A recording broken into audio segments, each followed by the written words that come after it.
Hello and welcome back to Manifolds, the video series where we talk about integration on generalized surfaces. And in today's part 52, we will finally start talking about the famous theorem of Stokes. This one is often called the Generalized Stokes Theorem because it's formulated on abstract manifolds with boundary. However, before we formulate Stokes' theorem, I first want to thank all the nice people who support this channel on Steady, here on YouTube or via other means. And please don't forget that as a member on Steady or Patreon, you can download a lot of additional material for the videos. This might be quite helpful for learning because you can access the PDF versions and the quizzes for the topics of today. And now I would say, in order to get an overview of Stokes' theorem, let's first look at classical vector analysis. There, one usually considers a two-dimensional surface in a three-dimensional space. And in this picture you can see we have a manifold boundary for this surface. And you might know, exactly for this case, we have the classical theorem of Stokes. It's also called the curl theorem because it's about the curl of a vector field. So without going into the details, you just have an integral over m of the curl of a vector field, and this one can be reduced to an integral over the boundary of m. Roughly speaking, that's already it, but I omit some details about the nature of these integrals. And also you might remember that we have an orientation on the boundary which is important. But by filling in the details, what you get is the classical version of Stokes' theorem. And in the case that you know that, it's also likely that you know Gauss's theorem as well. And this one is definitely often known as the divergence theorem. Simply because now in the integral on the left hand side, we have the divergence of the vector field rather than the curl. And moreover, often Gauss's theorem is formulated for three-dimensional manifolds. In that case, the boundary of this manifold is a two-dimensional surface in the space again. Hence, in this example, the sphere as a surface would be our del M. And on the other hand, the full ball is our three-dimensional manifold with boundary. And now the divergence theorem, Gauss's theorem, tells us that we can reduce this integral over the divergence of a vector field into an integral over the two-dimensional surface del M. Also here I skip some details of these integrals. For example, there's also an orientation of this surface involved. However, in this short formulation here, you immediately see that the two theorems here are definitely similar. And now if you recall that the curl and the divergence can be expressed with our exterior derivative, you immediately see the generalized version of the theorem. In other words, these two results here are just two special versions of the generalized Stokes theorem. And usually also this generalized version on abstract manifolds is also just called Stokes' theorem in short. And now I would say, let's immediately formulate this important theorem for abstract manifolds with boundary. Which simply means in a generalized version we can still use the picture from above. The only difference is now that M is a general n-dimensional manifold. And in addition, as you already know, it's a manifold with boundary and it also has an orientation. Therefore, we have an induced orientation on the boundary del M as well. So you can say it simply inherits a positive orientation from M. So this is one ingredient we need, and another one is a differential form on M. More precisely, it has to be an n-1 form because it should be a volume form on the boundary. And now it's quite important that this volume form omega does not stretch to infinity, so we need to have compact support. So if you don't know what it means, I can quickly write down the definition of the support of a differential form. Roughly speaking, the support just considers the points where the form does not vanish. So you have the set of all p in M, with the condition that the form omega p is not the zero form. And now it could happen that this set is actually not closed in M, but we want to force it, we want that the support is always closed. So we just go to the closure, and this is what we call the support of omega. And now this is the requirement we have. This set should be a compact set. And now the conclusion here is that we have the formula of Stokes' theorem. So instead of integrating the volume form d omega over m, we can also integrate the form omega over del m.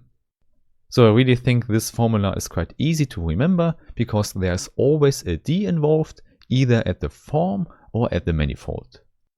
And therefore now you know Stokes' theorem reduces the integral from an integral over the whole manifold to an integral on the boundary. And by looking at the special versions we had before, you already know that this theorem is quite important in applications. Therefore, before we talk about the proof, I first want to show you some direct applications of the theorem.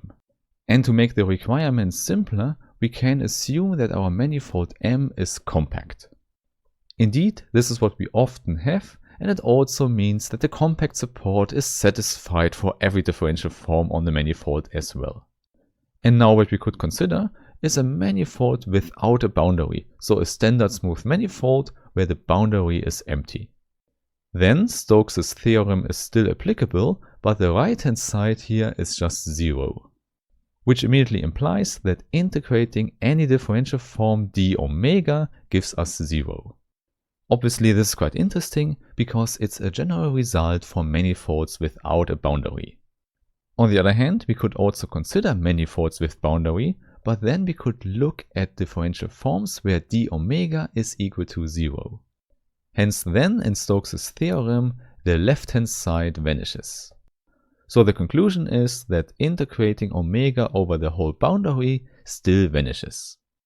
Here we see we get the value of an integral without even calculating the integral at all. And in fact this result can also be used if the boundary splits up into two parts. A typical example of that would be a tube with two exits. Then in that case we know that Stokes' theorem only says something about the integral over the whole boundary. Hence if we call the one part of the boundary n1 and the other one n2, then it does not tell us what the integral over n1 is. But it definitely tells us that the two integrals are related. Namely, if you know one, you also know the other one. The only thing that changes is the sign, because both things together should be equal to 0. So this is also a general result that can be used in explicit examples. And obviously a simple example would be the one-dimensional case. So I just want that M is a compact one-dimensional manifold with boundary embedded in Rn.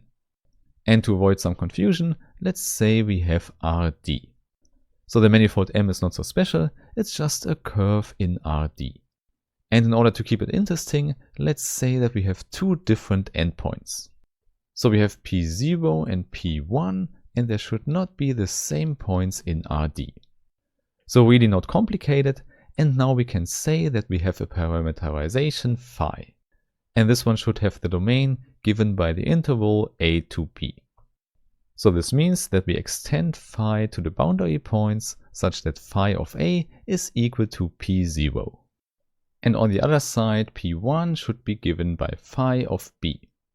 So you see, we don't have a problem at all, and we can apply Stokes' theorem where the boundary points are just given by 2 points.